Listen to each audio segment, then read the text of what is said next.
예, 이제 강의 두 번째, 현대인들의 삶을 바꾸는 설교 두 번째 강의, 현대인들에게 적합한 설교 작성법, 어떻게 설교를 써야 하는가에 대해서 생각해 보겠습니다. 현대인들에게 적합한 설교, 또 현대인들의 삶을 바꾸는 설교를 준비하기 위해서는 설교를 쓰기 전에, 그 전에 해야 할 것들이 있습니다. 그것이 뭐냐면 첫 번째로는 교인들이 가지고 있는 문제를 파악해야 됩니다. 왜 그러냐 하면은 등어리가 간지러울 때 여기가 간지러운데 딴 데 긁어주면은 아무 소용이 없는 것처럼 교인들이 어떠한 문제를 가지고 있는가를 파악해서 거기에 답을 주는 그러한 설교를 해야지 그분들의 삶을 바꿀 수가 있는 것입니다. 그래서 교인들이 가지고 있는 그 문제들, 간지러운 부분이 어디인가 파악을 해야 한다는 것입니다. 그리고 교인들이 가지고 있는 문제들을 해결해 줄 때 교인들은 영적으로 성장하게 됩니다. 영적 성장을 막는 부분들이 있는데 그것이 무엇인가? 그것을 찾아서 해결해 줘야 한다는 것입니다. 근데 교인들이 가지고 있는 문제를 우리가 어떻게 찾을 수 있습니까? 첫 번째는 신문과 뉴스 같은 것을 통해서 우리가 요즘 사회에 벌어지고 있는 어떠한 일들이 있는가, 그래서 교인들에게 어떠한 문제가 있는가 깨달을 수 있습니다. 요즘 세상을 보면 지진이 일어나고 전쟁이 일어나고 또 경제적으로 어려울 수 있습니다. 또 어떤 때는 어떠한 질병이 돌아서 사람들을 긴장하게 만듭니다. 그래서 요즘 사회에 벌어지고 있는 일이 어떤 것들인가 저희가 알아봐야 되고, 또 가장 좋은 방법 중에 하나는 교인들에게 직접 물어보는 것입니다. 그래서 저는 매년 말이 되면 교인들한테 이렇게 서베이를 돌립니다. 그래서 내년에 어떤 주제의 설교를 듣고 싶습니까? 그러면 교인들이 많이 써내죠. 그럼 이분들이 어떤 주제에 관심이 있는가를 깨닫게 되고, 그 주제에 합당한 설교를 하면은 교인들의 문제를 해결해 줄 수 있는 것입니다. 그래서 설교를 쓰기 전에 첫 번째로는 교인들이 가지고 있는 문제를 파악해야 됩니다. 그 다음에 내가 어떠한 주제의 설교를 할 것인가를 정해야 합니다. 설교의 주제를 정해야 합니다. 성경 말씀은 물론 저희들에게 전부 다가 중요한 것입니다. 성경 66권이 저에게 다 중요하고 그 안에 있는 내용들이 다 중요하지만, 어떤 주제는 저희가 지금 가지고 있는 문제에 더 적합하고 어떤 부분은 지금 저에게 당면에 있는 문제가 아닌 그러한 주제를 다루는 성경 구절도 있습니다. 그래서 현재 우리가 당한 그러한 문제가 무엇인데 거기에 맞는 설교의 주제를 정해야 한다는 것입니다. 그리고 교인들이 당한 문제에 합당한 성경의 말씀을 설교할 때 전하면은 교인들이 그것을 적용해서 그들의 삶이 편하게 도와줄 수 있는 것입니다. 그래서 먼저 교인들이 가지고 있는 문제가 무엇인가를 파악하고 거기에 합당한 설교 주제를 정하고, 그 다음에 그 설교 주제에 합당한 본문을 정해야 하는 것입니다. 물론 본문을 정할 때는 그 본문이 주는 해결책이 그 주제에 적합한 것이 돼야 되고, 또 그 본문을 적합한 분량을 정해서 그 부분으로 그 주제에 맞는 설교를 해야 한다는 것입니다. 그래서 현대인들에게 적합한 설교를 하기 위해서는 설교를 작성하기 전에 이미 해야 할 것이 있습니다. 교인들이 가지고 있는 문제가 무엇인가? 그것으로 설교의 주제를 삼고 그 주제에 합당한 본문을 결정해야 합니다. 그 다음에 이제 설교를 써야 되는데 설교를 쓸 때 할 것들이 있습니다. 그래서 설교를 쓸 때 첫 번째로는 우리가 본문을 바로 이해해야 한다는 것입니다. 그래서 본문을 바로 이해하기 위해서 본문의 의미가 무엇인가? 또 이 본문을 쓰게 한 동기가 무엇인가를 생각해 보고 또 그 본문을 받은 그 사람들과 또 우리가 지금 가지고 있는 공통적인 문제가 무엇인가를 생각해 봐야 합니다. 그래서 예수님 당시의 사람들이 이러한 문제를 가지고 있었는데 우리에게도 이런 문제가 있다.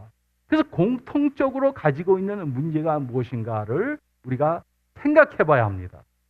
그럴 때 우리 교인들이 가지고 있는 그 간지러운 부분을 긁어줄 수 있는 그러한 설교를 할 수 있게 되죠. 그리고 또 우리가 본문을 보면서 이 본문의 말씀을 어떻게 적용할 것인가 생각해보고 또 이 본문의 말씀을 가장 적합하게 효과적으로 전달할 수 있는 방법이 무엇인가 또한 생각해봐야 합니다. 그래서 본문을 이해하고 그 다음에는 또 본문의 의미를 찾아야 합니다. 그래서 본문의 의미를 찾기 위해 본문을 읽고 또 읽어야 합니다. 저한테 설교학을 가르쳐 주신 교수님은 한 10번 이상 읽어라 이렇게 말씀하시는데 본문을 여러 번 읽어야 합니다. 그래서 본문을 우리가 읽을 때는 악어같이 읽으면 안 되고 소같이 읽어야 합니다. 소는 풀을 먹으면서 씹고 또 씹는데 악어는 그냥 꿀꺽 삼켜버리는데 우리가 본문의 의미를 찾기 위해서는 본문을 한꺼번에 꿀꺽 삼키면 안 되고 계속해서 씹으면서 이 본문이 주는 의미가 무엇인가를 우리가 찾아봐야 합니다. 또 본문을 그 문맥 안에서 봐야 하죠. 어떤 분들은 설교를 할 때 그 본문을 문맥을 제쳐놓고 문맥에서 빼내서 잘못 성경을 이해할 수 있는데 그렇게 하면 안 되죠. 또 우리가 본문을 공부하면서 모르는 부분들을 우리가 공부하고 또 다른 구절들과 비교해서 보면서 개념을 확인해야 합니다. 그래서 그 본문의 중심 아이디어, 가장 큰 아이디어가 무엇인가를 파악하고 그 중심 아이디어를 만든 부분들을 잘 파악해야 합니다.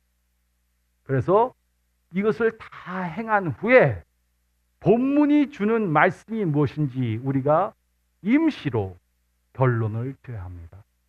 그래서 본문을 잘 공부하고 이해하고 이 본문이 이것을 말해준다. 그것을 이해한 후에 우리가 설교를 작성하기 시작해야 한다는 것입니다. 그래서 우리가 성경 본문을 잘못 이해하고 설교를 하면 하나님의 말씀을 전달하는 것이 아니고 내 생각을 잘못 전달하게 되는 것입니다. 그래서 본문을 잘 이해한 후에 두 번째로는 본문의 주제를 정해야 합니다. 이 본문이 말해주는 가장 큰 주제가 무엇인가? 그래서 본문의 주제와 설교의 주제가 일치해야 한다는 것입니다. 어떤 분들은 설교, 그 본문의 주제가 설교의 주제와 다를 수가 있습니다.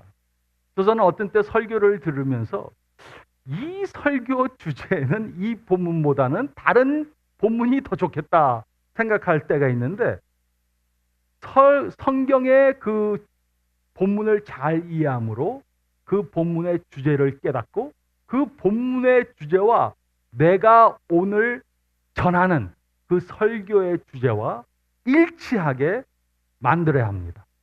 그리고 본문의 주제가 설교의 제안 문장이 되게 프로포지션이 되게 해야 합니다. 그래서 성경이 이렇게 말해주고 있는데 내가 그것을 이렇게 오늘 전하겠다. 이 본문의 그 적합한 설교의 제안 문장을 만들어서 본문이 말해주는 것을 교인들에게 전해야지 내 생각이나 내가 본문에 적합하지 않은 내용을 설교한다면 그것은 하나님의 말씀을 바로 전하는 것이 되지 못할 것입니다. 그래서 성경 말씀을 이해하고 그 다음에 본문의 주제를 정하고 세 번째로 할 것은 본문의 아웃라인을 만들어야 합니다. 대지를 만들어야 한다는 것이죠. 그래서 우리가 서론이 있고 본론이 있고 결론이 있는데 특별히 본론 부분에 그 아웃라인을 만들어야 합니다. 대지를 만들어야 합니다. 그리고 본문의 길이에 따라 그 아웃라인, 대지의 종류들이 다를 수가 있습니다. 그래서 본문의 대지 아웃라인에 다른 것들이 있는데 첫 번째는 문법적 아웃라인이 있습니다. 문법적 아웃라인. 문법적 아웃라인은 본문이 짧을 때 문법적 아웃라인을 만드는 것입니다. 그 예로 데살로니가전서 5장 16절부터 18절을 설교한다. 그러면 우리가 어떻게 해야 하나님의 뜻에 적합한 삶을 살 수 있습니까? 우리가 어떻게 해야지 하나님의 뜻에 맞는 삶을 살 수 있습니까? 이것을 설교하면서 대지가 데살로니가 전서 5장 16절부터 18절의 근거에서 아웃라인을 항상 기뻐하라, 쉬지 말고 기도하라, 범사에 감사하라, 이렇게 문법을 따라서 쪼개지는 문법적 아웃라인을 만들 수가 있습니다. 근데 그 대지가 좀 더 길다 하면은 문장적 아웃라인을 만들어야 합니다. 그래서 대지가 길 때는 문장적 아웃라인을 만드는데 그 예로 요한복음 4장에 있는 우물가의 여인에 대해서 설교한다. 그러면은 문법적으로 쪼개면은 아웃라인이 뭐 10개도 넘을 수가 있죠. 그러니까는 이럴 때는 문법적 아웃라인보다는 문장을 보면서 거기에 적합한 아웃라인을 만들고 또 본문이 그보다 더 길다. 그래서 그 예로 요나서를 전체를 설교한다. 그러면 문법적 아웃라인도 적합하지가 않고 문장적 아웃라인도 적합하지 않고 그보다는 그 긴 본문 안에 있는 개념들을 생각해보면서 개념적 아웃라인을 만들 수 있다는 것입니다. 그 예로 요나서를 설교한다 그러면 우리 사명을 잊어버리고 사명을 이루는 삶을 살지 않으면 우리한테 어떤 일이 일어나겠습니까? 첫 번째로 1장 말씀 따라서 요나처럼 우리는 방향을 잃게 될 것입니다. 삶의 방향을 잃게 될 것입니다. 또한 2장 보면 하나님의 은혜를 깨닫지 못하게 될 것입니다. 요나는 자기에게 주어진 하나님의 은혜는 깨달으면서 다른 사람들에게 하나님의 은혜가 주어지는 것은 깨닫지 못했습니다. 그리고 마지막 장 보면은 우리는 우리의 편안함만 생각하게 될 것입니다. 요나는 박넝쿨에 따라서 기뻐하고 슬퍼하고 영혼을 잃은 죽은 영혼들이 하나님께 돌아오는 것에 대해서는 기뻐하지도 않고 슬퍼하지도 않았습니다. 그래서 우리가 이런 긴 문장을 택해서 본문으로 택해서 설교를 한다면 개념적 아웃라인을 만들 수 있다는 것입니다. 또 아웃라인을 만들 때 기억할 것이 몇 가지가 있습니다. 첫 번째로는 일괄성입니다. 아웃라인들이 일괄성이 있어요. 대지의 일괄성이 있어야 합니다. 그래서 한 가지 주제만 줘야지 여러 가지 주제를 주면은 기억을 못하는 것입니다. 그래서 조금 아까 말씀드린 대로 요나서를 설교할 때도 주제가 하나입니다. 우리가 하나님의 사명을 따르지 않으면 우리에게 어떻게 되겠습니까? 그래서 그 아웃라인들, 대지에는 일괄성이 있어야 합니다. 우리가 하나님의 사명을 이루지 못하는 삶을 살 때 우리에게 이런 일이 일어납니다. 또 아웃라인을 만들 때 생각할 것은 두 번째로 균형이 있어야 합니다. 우리가 대지가 3개 된 그 아웃라인을 만든다 그러면은 시간을 쓸 때도 균형이 있어야 합니다. 어떤 분들은 설교할 때 보면 첫 번째 그 대지는 깁니다. 그 아웃라인을 쓴 다음에 그 내용이 굉장히 긴데 나중에 세 번째 아웃라인은 굉장히 짧을 수가 있죠. 그래서 균형이 맞게 돼야 되고 세 번째 아웃라인을 만들 때 기억할 것은 움직임이 있어야 됩니다. 우리는 이렇게 해야 됩니다. 성장하는 기독교인들은 이것을 하고 그 다음에 그것을 하고 그 다음에 이것을 해야 합니다. 우리가 예수님을 따를 때 첫 번째로는 예수님을 믿고 예수님 안에서 성장하고 그 다음에 복음을 증거하는 기독교인들이 되어야 합니다. 이런 식으로 움직임이 있어야지 좋은 아웃라인이 된다는 것입니다. 그래서 첫 번째로는 본문을 이해하고 그 두 번째로는 본문의 주제를 정하고 세 번째로는 본문의 아웃라인을 만들고 네 번째로는 강의 아웃라인을 적용적 대지로 바꿔야 한다는 것입니다. 많은 분들이 설교할 때 제가 보면은 강의 아웃라인을 그대로 가지고 나가서 설교를 합니다. 근데 강의 아웃라인은 설교 아웃라인을 만들기 위한 가공하지 않은 재료에 불과합니다. 또 어떤 분들은 강의 설교, 강의 아웃라인을 만듭니다. 그래서 하나님은 전지하시다. 하나님은 전능하시다. 하나님은 모든 것에 현재하시다. 이렇게 강의 아웃라인이 있는데 그것을 그대로 가지고 가서 교인들에게 설교를 하는데 그것은 적합하지가 않습니다. 왜냐하면 설교할 때는 강의 아웃라인을 적용적 대지로 바꿔야 하기 때문입니다. 그래서 첫 번째로 하나님은 전능하시다. 그러면 그것을 강의 아웃라인으로 설교 아웃라인으로 강의 아웃라인을 설교 아웃라인으로 바꾸면서 우리는 하나님께서는 우리들의 모든 문제를 해결하실 수 있다는 것을 믿어야 합니다. 이런 식으로 바꾸고 또 하나님은 전지하시다. 이런 강의 아웃라인을 설교 대지로 바꾸면서 우리는 하나님께서는 우리의 모든 문제를 알고 계신다는 것을 믿어야 합니다. 이런 식으로 강의 아웃라인을 설교 대지로 바꿔야 한다는 것입니다. 근데 많은 분들이 강의 아웃라인을 그대로 전달해 주기 때문에 교인들이 그것을 내 삶에 어떻게 적용해야 되는지를 알지 못합니다.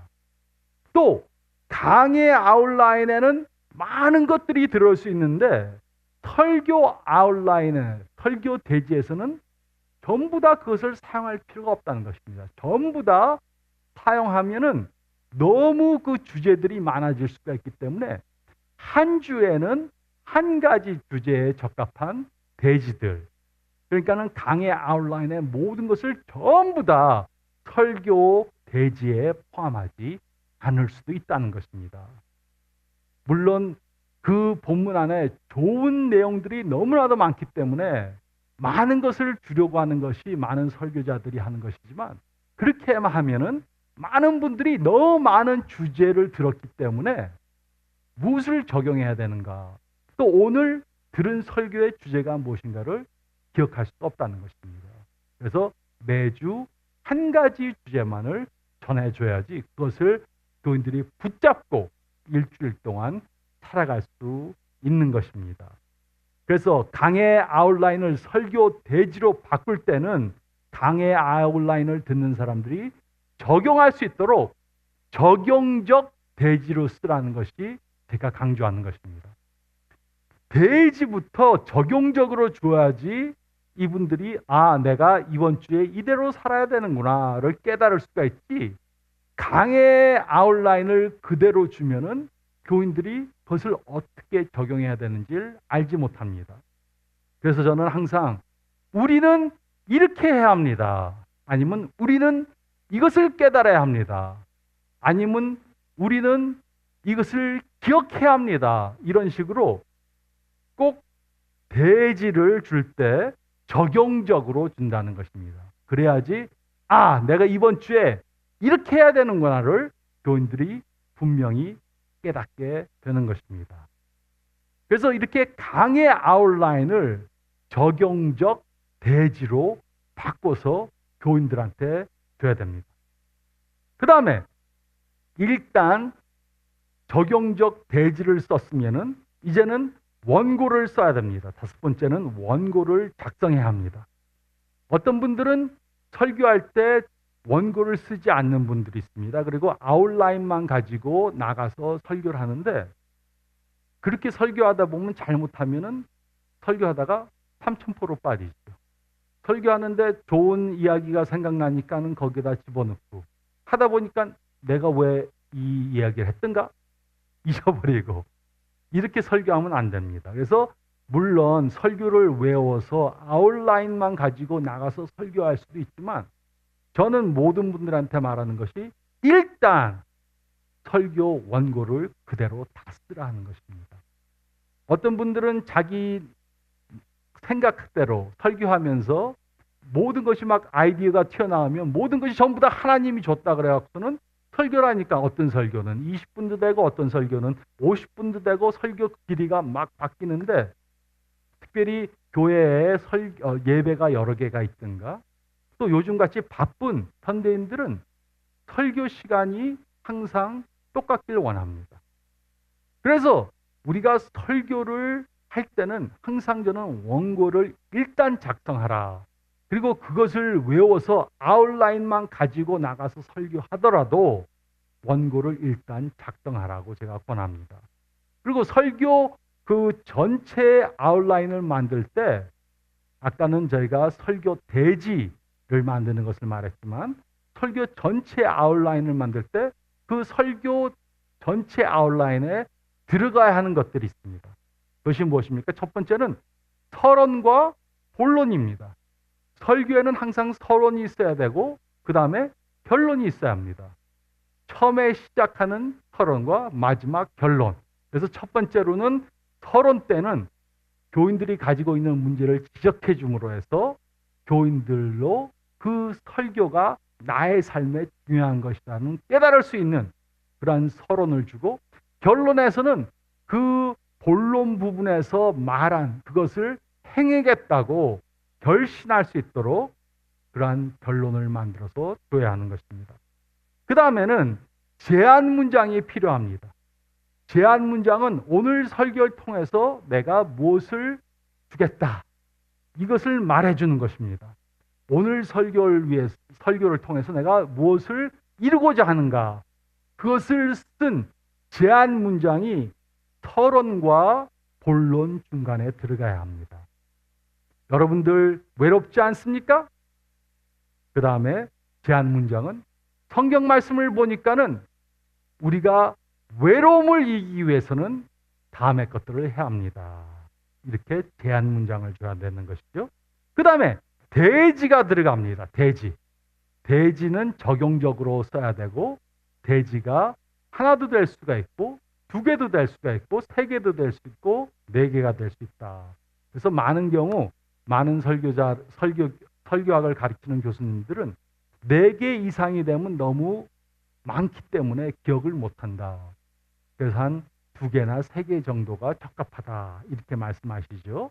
그래서 대지를 만들고 또 어떤 경우에는 대지 밑에 토지가 들어갈 수가 있는데 어떤 분들은 토지를 주지 말라 하는 분들도 있습니다. 왜냐하면 대지를 세 개 줘도 기억을 못 하는데 그 밑에 뭐 하려고 토지를 주느냐 이렇게 말할 수도 있지만 또 원하시면 소지를 넣을 수도 있겠죠. 그 다음에 또 설교 안에는 적합한 예화가 들어가야 되고 적용이 들어가야 됩니다. 어떤 분들은 예화를 주지 말라 하는 분들도 있어요. 그냥 성경 말씀만 강해주고 예화를 주지 말라. 왜냐하면 성경을 풀이하도록 해야지 성경 말씀을 풀이하기 위해서 예화를 주지 말라 그러는데 그것은 꼭 사실이 아닙니다.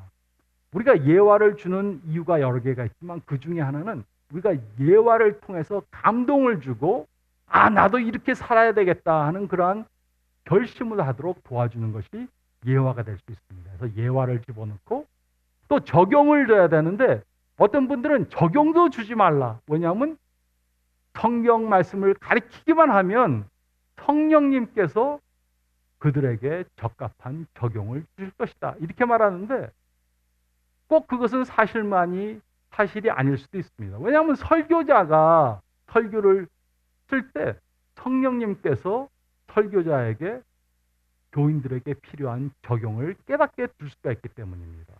그래서 아까도 말씀드린 대로 많은 교인들이 하나님은 전지전능하시다.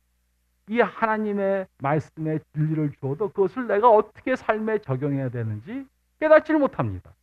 그래서 삶에 성경 말씀을 전한 다음에 거기에 적합한 적용을 주는 것은 매우 중요한 것입니다. 그 다음에 또 그 성경 설교 본문 안에는 전환 단어들, 첫째로, 둘째로, 셋째로라든가 아니면 그러므로, 이러한 이유로, 그렇기 위해서는 이러한 전환 단어들이 들어가야 됩니다. 그래서 성경 말씀을 이해하고 공부해서 이해하고 그 다음에 그 성경 말씀의 주제를 삼고 그 다음에 본문의 아웃라인, 대지들을 만들고 그 다음에 그 강의 아웃라인을 적용적 대지들로 변화시키고 그 다음에 원고를 써야 됩니다. 특별히 원고를 쓸 때는 대지를 분명하게 써야 됩니다. 그래서 설교자의 목적에 맞게 대지의 숫자를 정해서 아까도 말씀드린 대로 이런 발달이 있다. 본문 안에 이렇게 첫 번째, 두 번째, 세 번째 정도로 발달이 있다. 그러면 3대지나 4대지를 만드는 것이 좋고 그 다음에 설교 대지의 설교 본문에 균형이 있다. 차갑고 뜨거운 것 아니면 양과 염소 뭐 이러한 믿음과 불신앙, 신앙과 불신앙의 균형이 있다. 그러면 대지가 한 2가지가 나오겠죠. 그 다음에 4가지 이상으로 이렇게 목록이 있을 때는 대지가 4개 이상이 될 수도 있습니다.